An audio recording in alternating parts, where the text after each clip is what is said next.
Imagine a pathogen that completely breaks the standard rules of biology. It's so structurally bizarre that traditional medicines can't touch it. It's called mycoplasma. Here are 4 reasons this rule-breaking microbe is the ultimate survivor. First up, its structure. Mycoplasma is the smallest free-living organism on Earth, and crucially, it completely lacks a rigid cell wall. Common antibiotics like penicillin work by targeting cell walls. Without one, mycoplasma is naturally bulletproof. Second, how scientists spot it. When grown on a solid lab culture, it forms a highly specific colony that looks exactly like a miniature fried egg. Third, its bizarre reproduction. It completely ignores standard cell division. Instead, it uses methods like budding or growing tiny internal vesicles. These internal packages mature, then violently burst through the parent membrane to form new cells. Finally, its massive infection radius. It crosses species lines to infect everything. It causes atypical pneumonia and infertility in humans, and devastating respiratory disease in livestock.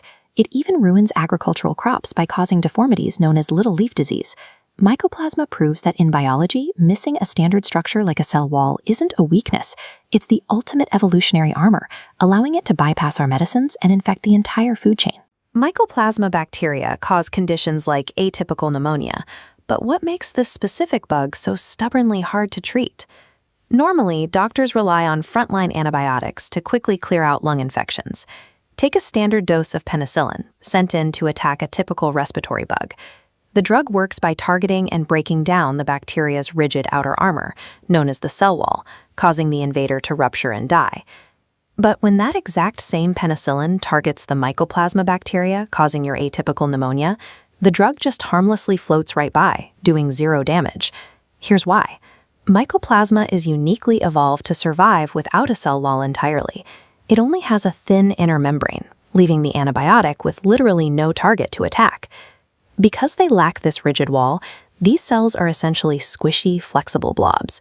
When grown on a solid laboratory gel, they flatten out, forming colonies that look exactly like tiny fried eggs.